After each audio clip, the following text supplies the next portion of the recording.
ఢిల్లీలో భారీ అగ్ని ప్రమాదం జరిగింది. ట్రాన్స్పోర్ట్ నగర్లోని ఓ గోడౌన్లో ఒక్కసారిగా మంటలు చెలరేగాయి. కిలోమీటర్ల మేర పొగలు వ్యాపించగా చుట్టుపక్కల ప్రాంతాలకు భారీగా మంటలు ఎగిసిపడ్డాయి. అక్కడే ఉన్న ఆయిల్ ట్యాంకర్ కూడా మంటలు అంటుకున్నాయి. 8 ఫైర్ ఇంజన్లు మంటలను అదుపు చేసేందుకు ప్రయత్నిస్తున్నాయి.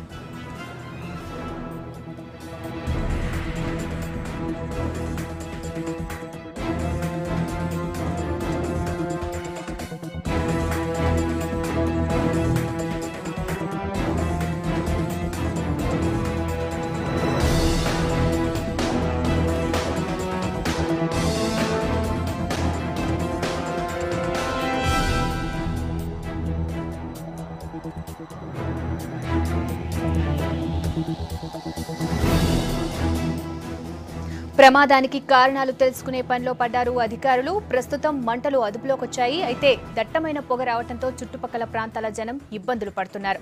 ఒక్కసారిగా మంటలు రావడంతో జనం భయపడ్డారు. సమీప ప్రాంతాల్లో ఇండియన్ ఆయిల్ ట్యాంకర్స్ కూడా ఉన్నాయి. అయితే అక్కడి వరకు మంటలు వ్యాపించకపోవడంతో పెద్ద ప్రమాదమే తప్పింది.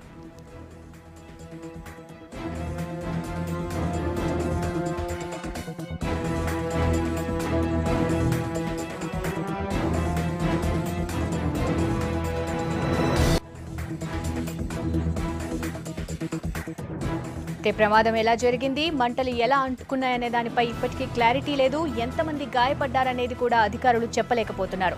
వేర్ హౌస్ గోడౌన్లో మొదట మంటలు అంటుకోగా ఫైర్ ఇంజన్లు అక్కడికి చేరుకునే సమయానికి పూర్తిగా మంటలు వ్యాపించాయి. 8 ఫైర్ ఇంజన్లతో 20 మందికి పైగా ఫైర్ సిబ్బంది మంటలను అదుపు చేసేందుకు ట్రై చేస్తున్నారు. ప్రమాదం జరిగిన ప్రాంతానికి కొద్ది దూరంలోనే పెట్రోల్ బంక్ కూడా ఉండటంతో స్థానికులు భయాందోళనలు వ్యక్తం చేస్తున్నారు. ఇప్పటికే ఆయిల్ ట్యాంకర్ కూడా నిప్పంటుకోవడంతో అది ఎక్కడ పేలుతుందోనన్న ఆందోళన కూడా వ్యక్తమవుతోంది.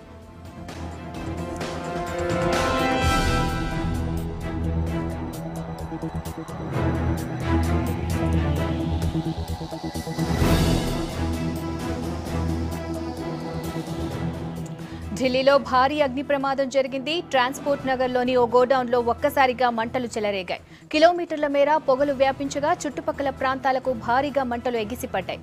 అక్కడే ఉన్న ఆయిల్ ట్యాంకర్ కి కూడా మంటలు అంటుకున్నాయి. 8 ఫైర్ ఇంజన్లు మంటలను అదుపు చేసేందుకు ప్రయత్నిస్తున్నాయి.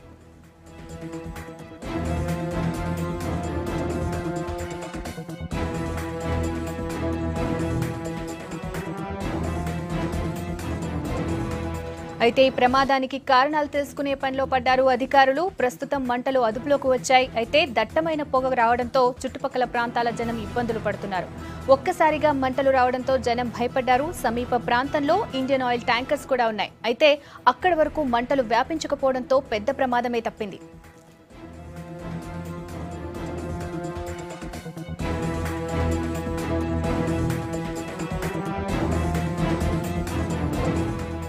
ప్రమాదం ఎలా జరిగింది, మంటలు ఎలా అంటుకున్నాయనే దానిపై ఇప్పటికీ ఇంకా క్లారిటీ లేదు. ఎంతమంది గాయపడ్డారనేది కూడా అధికారులు చెప్పలేకపోతున్నారు. వేర్ హౌస్ గోడౌన్లో మొదట మంటలు అంటుకోగా ఫైర్ ఇంజన్లు అక్కడికి చేరుకునే సమయానికే పూర్తిగా మంటలు వ్యాపించాయి. 8 ఫైర్ ఇంజన్లతో 20 మందికి పైగా ఫైర్ సిబ్బంది మంటలను అదుపు చేసేందుకు ట్రై చేస్తున్నారు. ప్రమాదం జరిగిన ప్రాంతానికి కొద్ది దూరంలోనే పెట్రోల్ బంక్ కూడా ఉండడంతో స్థానికులు భయాందోళనలు వ్యక్తం చేస్తున్నారు. ఇప్పటికే ఓ ఆయిల్ ట్యాంకర్ కు నిప్పంటుకోవడంతో అది ఎక్కడ పేలుతుందోనన్న ఆందోళన కూడా వ్యక్తమవుతోంది.